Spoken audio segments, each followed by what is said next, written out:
Assalamualaikum warahmatullahi wabarakatuh. Sebelumnya perkenalkan, nama saya Nindya Skartaji dari kelas Sistem Informasi 2023A dengan NIM 23051214026. Menurut saya, banyak perusahaan menggunakan tes integritas dan kepribadian untuk menilai sejauh mana calon karyawan atau karyawan yang ada akan menunjukkan perilaku yang dipertanyakan di tempat kerja. Akan tetapi, beberapa tes ini diragukan keadilannya berdasarkan berbagai undang-undang ketenaga kerjaan.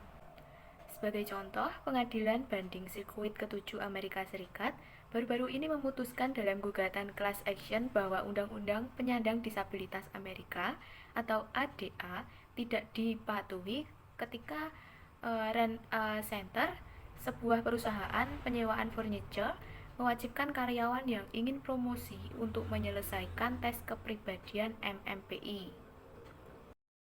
Menurut saya, penggunaan tes integritas dan kepribadian memiliki pro dan kontra yang perlu dipertimbangkan dengan cermat. Di satu sisi, tes ini dapat membantu perusahaan dalam membuat keputusan perekrutan dan promosi yang lebih baik dengan memprediksi perilaku, permasalahan, dan meningkatkan objektivitas. Di sisi lain, tes ini dapat berpotensi mendiskriminasi kelompok tertentu dan tidak selalu akurat. Kesimpulan yang dapat saya ambil adalah penggunaan tes integritas dan kepribadian dapat menjadi alat yang bermanfaat dalam proses perekrutan dan promosi karyawan, tetapi penting untuk menggunakannya dengan hati-hati dan mempertimbangkan lagi pro dan kontranya. Para manajer yang terlibat dalam proses seleksi karyawan kini mulai menjelajah internet untuk sumber informasi kandidat yang tidak tradisional, termasuk situs web pribadi, grup jejaring online, dan sebagainya. Mereka akan mencari informasi latar belakang seperti hobi, pengalaman, dan bahkan hal-hal yang mungkin tidak dimasukkan ke dalam CV atau formulir lamaran, seperti aktivitas seksual, penggunaan narkoba, dan perilaku meragukan lainnya. Banyak yang percaya bahwa situs web ini memberikan gambaran yang lebih mendalam tentang karakteristik individu pelamar kerja, terlepas dari informasi yang telah diserahkan kepada perusahaan melalui cara tradisional. Sayangnya, sebagian besar informasi ini tampaknya sulit dihapus atau diubah sehingga beberapa kandidat dan karyawan harus menerima konten yang kurang menyanjungkan setelah diposting. Selain itu, informasi yang merusak dapat diposting tentang individu oleh siapapun di internet.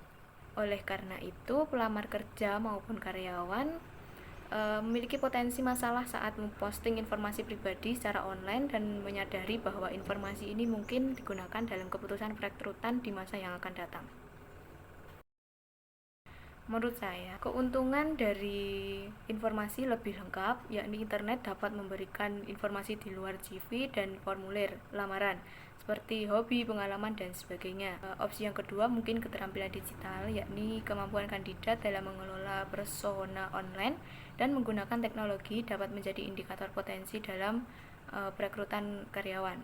Yang ketiga ada pemeriksaan latar belakang. Informasi online dapat membantu memverifikasi latar belakang dari karyawan masing-masing. Namun ada beberapa kekurangan, yakni ada pelanggaran privasi seperti pengumpulan informasi pribadi tanpa persetujuan kandidat dapat dianggap sebagai pelanggaran privasi. Mungkin ada beberapa alternatif yang dapat diambil, antara lain referensi dan rekomendasi, dengan cara meminta referensi dan rekomendasi dari kolega, atasan, atau profesor sebelumnya. Yang kedua ada tes dan penilaian, menggunakan tes dan penilaian untuk menguji atau menilai karyawan yang akan direkrut. Yang ketiga ada pendalaman wawancara. Jadi kesimpulannya, menurut saya mencari informasi tentang calon pelamar secara online dapat menjadi alat yang bermanfaat dalam proses perekrutan, tetapi penting untuk melakukannya dengan cara yang etis dan bertanggung jawab. Perusahaan juga harus mempertimbangkan privasi kandidat, menghindari bias, dan memverifikasi informasi sebelum membuat keputusan perekrutan.